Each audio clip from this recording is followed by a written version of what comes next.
3.8 out of 5. Whoa, no! That just doesn't work for us. Sound, speeding, camera, rolling. 1977, take 303, mark. No half, no half stars on take 303. No half, no half, no half stars on take 303.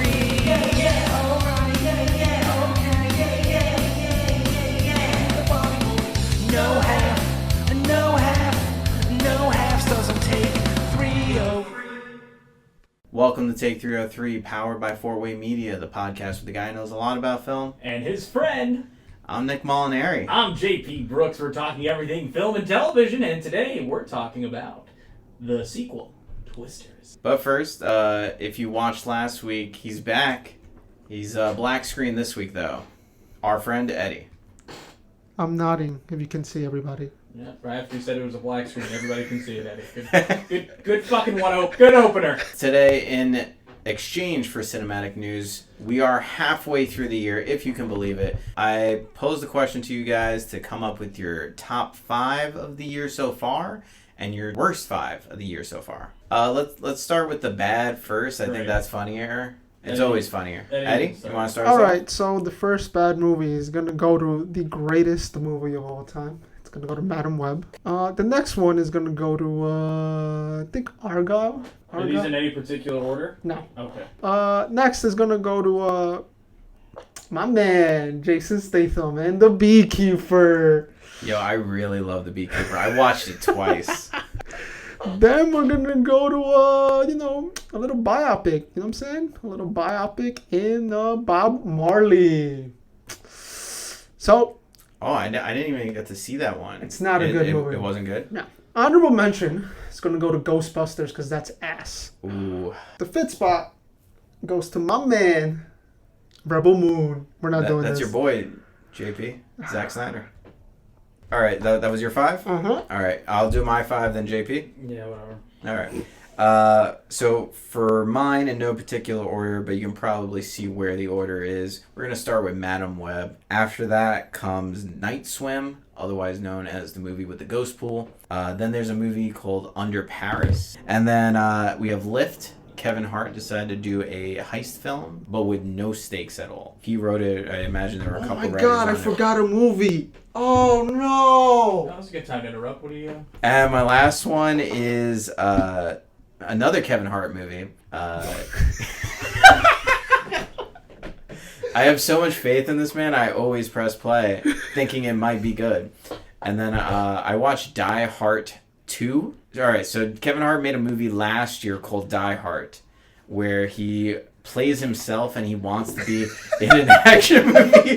JP just unplugged his mic. Just for audio quality today, who knows? This shit sucks. I'm not dealing with it. Wait, you can't have 2 mics in front of you. I'm just going to pass the microphone to him when I'm done. No, but I'm saying the 2 mics together. Oh, I can't just... They're going to have like a frequency. It's unplugged. It's unplugged. Okay. I'm just going to hold it. Nick was so serious, like, Joe, we are professionals here. It's still We're unplugged. 76 episodes in. All right, so here's what I'm talking about today. You're blocking your whole face. Yeah, all right, so here's what we got. At number 5, I do have an order. At number 5, we have Night Swim. At number 4, we have Madam Web. That's your fourth one. Did you watch Night Swim? Ghost Pool. Did you watch Night Swim? Before you say anything else, answer. Did you watch Night No. Swim? Great, so what the fuck are you talking about? I'm not today, buddy. It's not happening today. I don't want to hear bullshit. Somebody just got paid fucking $20 million to put Twisters, the same movie from 30 years ago, and they're calling it a different bullshit. They just did a 30th anniversary, and I'm here recording this shit. As I was saying, number 3. Oh wait, I think I get what he meant. Number 1, Night Swim. Number 2.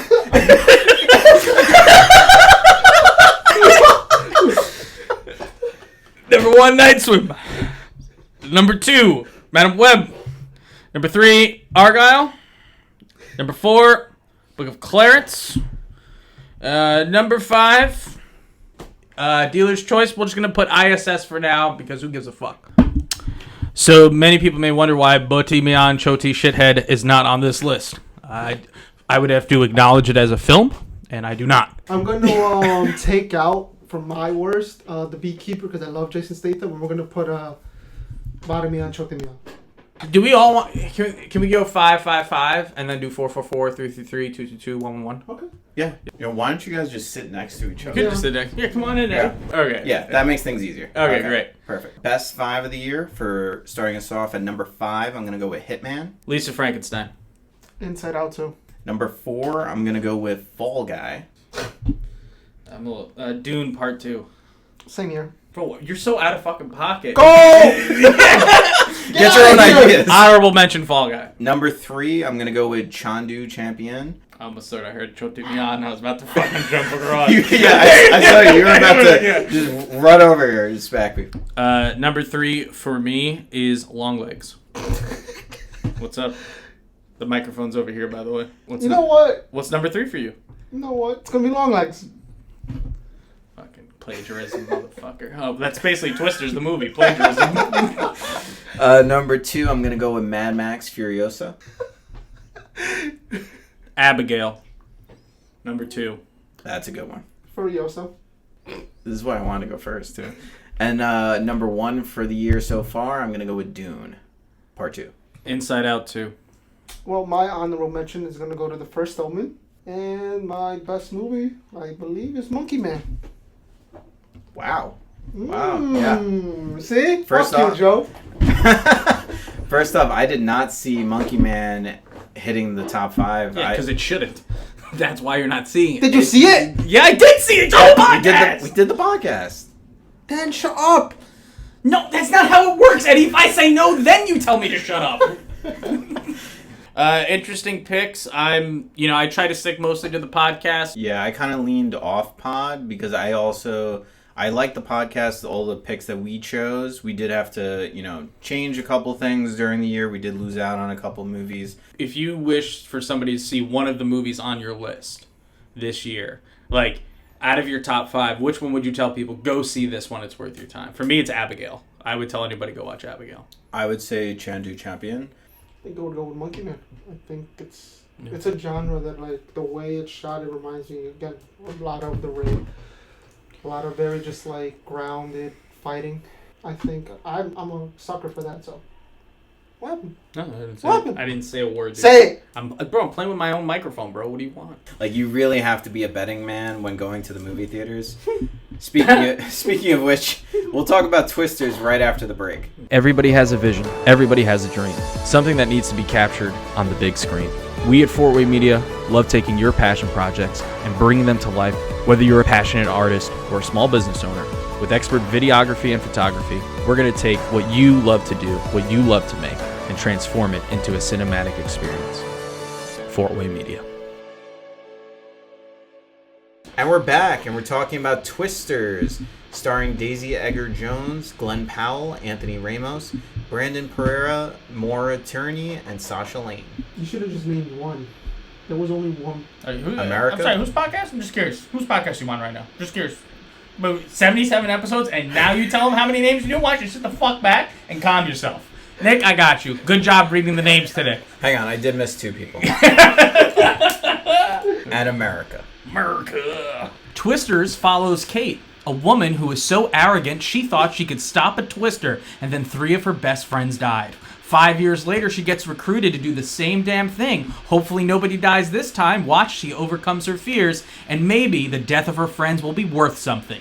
Twisters. Eddie, I think you are our resident fan of Twisters, the Twister franchise in this room.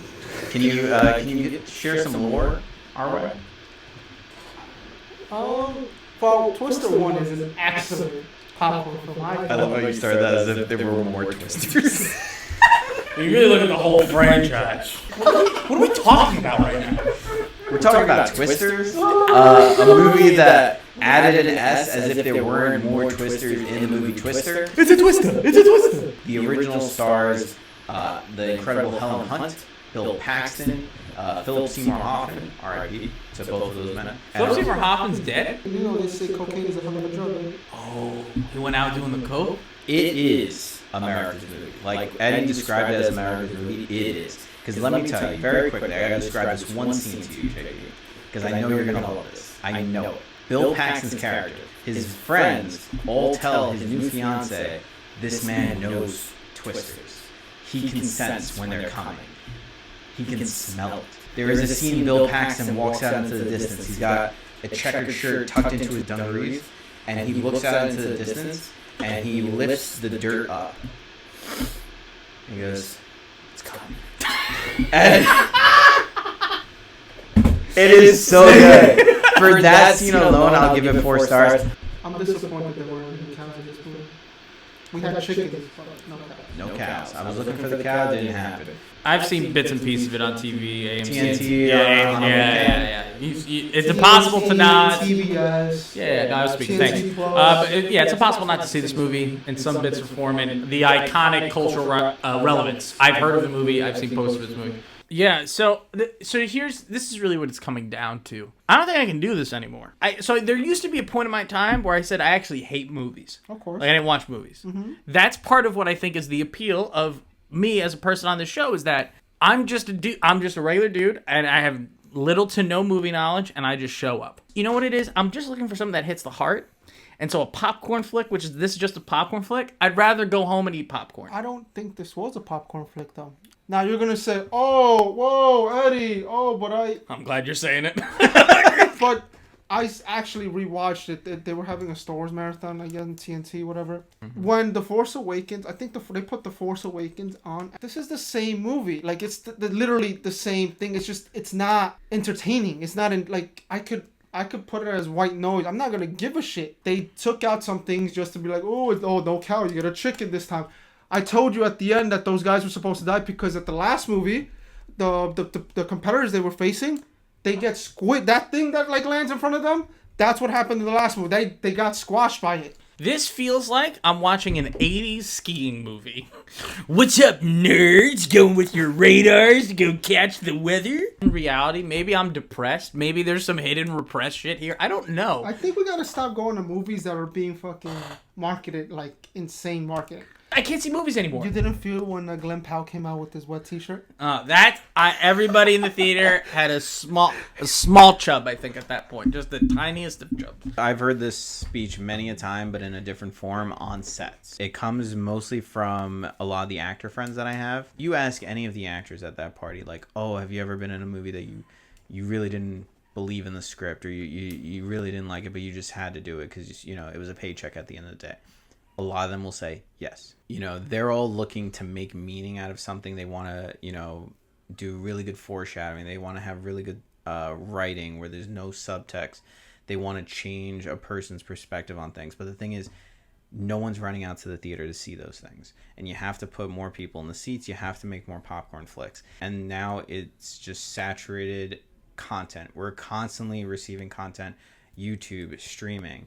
We're just saturated with it. When I was talking about Chandu Champion a couple minutes ago, nothing compares to the feeling of walking out of a theater after seeing a really good movie that you didn't expect anything from or didn't know anything about, and just coming out of that theater and saying, wow, that was a really fucking good movie. And that's what will keep me coming back to the theater. It's nice. I don't think I'm a movie watcher. I'm a story consumer. I'm going to go with that. I want content to be good. Right, you know what I mean? So let's use that as an opportunity to bring this back to Twisters, because we went off really far. Let's talk about the story. When we talk about the original Twister, it really didn't have that thick of a story. I told you the entire story just before. There was nothing to it. It was about chasing Twisters. Philip Seymour Hoffman's character in that movie had a hard-on for Twisters.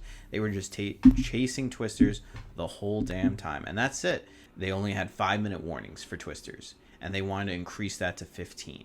Because for 15 minutes, you got 15-minute warning time, you can run. It was just under 2 hours, and it didn't feel like it. This one felt a little bit longer. And I'll tell you, the backstory, I didn't need it from Daisy Edgar Jones, whatever her name is. And then also, I didn't buy it. When it came to her big scene of her telling Glenn Powell, like, you don't know what it's like to lose all your friends and all this stuff, I didn't buy it. I wasn't there for it. I literally went to take a shit during that, I think.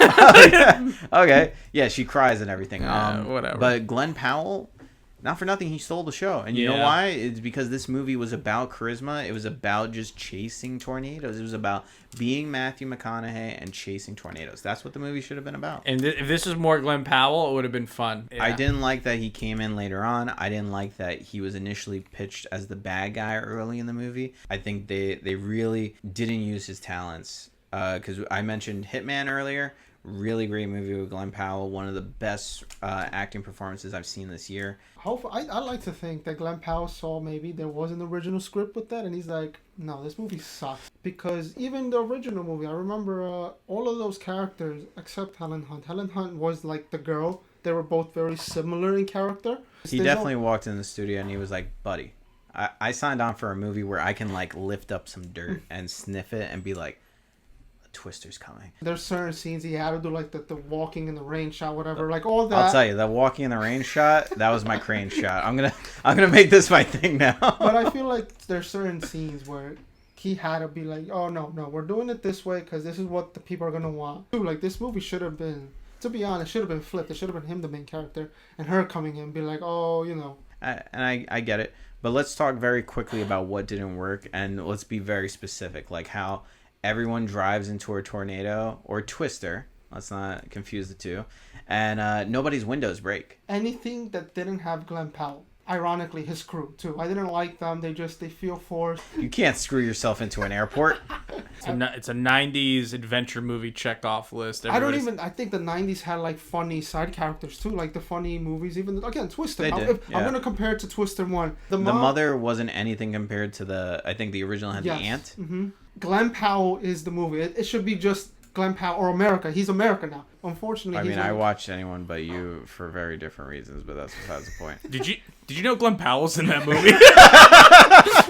I do now. Oh. Yeah, I couldn't agree with you more, Eddie. It is the Glenn Powell show. Everything he's in, I'm excited about. Everything he's not, which is why like this movie makes me feel like it's a one, but at the end of the day, like I have to give credit to him. He did make it enjoyable. I did forget I was watching a mostly mediocre film when he was on the screen. But like if you think of all the backstory they put into Anthony Ramos' character, you could remove him and that entire whole thing and it just doesn't matter. It literally wastes 30 minutes of runtime of this movie. Yeah, when he went off on Daisy Edgar Jones, like he actually had a point, a legitimate point. Yeah. I don't understand why people are mad at it. Like, yo, this is a business. At the end of the day, you gotta make money. Like He said nothing so wrong. wait, she gets away with it for going after a grant that she probably got because she's working at the weather service. I was so on his side.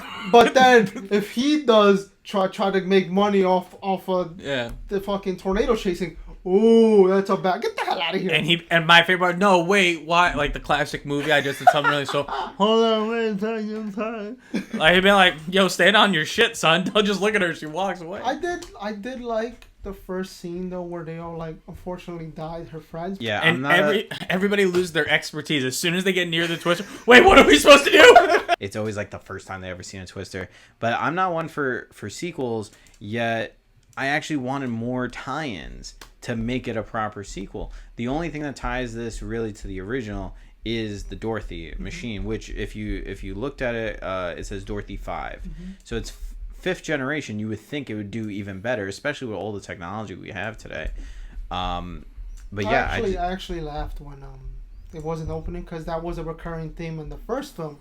But again, like you said, it's the fifth one, so it shouldn't have these problems. It's 28 years later, and if you compare the opening scenes of both of these movies, also, Helen Hunt's father's death sequence happens probably in under 5 minutes max. This one, the opening sequence is closer to 15-20. She's in the middle of it. And because the button doesn't work, off the lid stay on. Oh, you missed the actual the engineering of the button. They put in a button in the car that just opens up the containers. I'm like, what button does that? It's a Twister. It'll do the like. You know what's funny is in the first first film, they don't use a button because all they do is have like they tightly. They don't really. Yeah, there were more stakes. They dropped it in front of the Twister. But I'm saying to open it, there was no button. It was just more like they realized like, yeah, why don't we need the wind is gonna suck it up. All they did is like loosely put screws on it so like that when it comes through it, oh, the fucking machine works. Wow. Yeah. I don't. And they say fucking tornado. That's another thing. They say tornadoes. Nobody says Twister. They said cyclone. They said tornado. Literally everything but the word Twister. I'm mad that you call it Twisters, and then you don't give us like a 3 tornadoes coming into like a super fucking F7 tornado. But then I would have made fun of it. What is this, fucking Power Rangers? Yeah, bro. It was a disaster from like. Yeah, I was surprised when they pulled out the twins on the second scene. I was like, what happened to this? You know why I'm not happy about with all these alternatives? It's because it just shouldn't have been made. Yeah. No, but that was the first thing when Nick told me, "Oh, Twisters is gonna be made." I go, "Why? What are we? What is this? What are we doing?" I think we're ready for final thoughts and ratings. Get me the fuck out of this one. The title itself is moronic. Glenn Powell easily saves this movie. This is a movie that should have stayed in the 90s. It is exactly the first movie done over, beat by beat by beat, and this was a cash grab. You would think I'd be talking about some crane shots in this. There were no good ones. That's how you know this is a bad movie.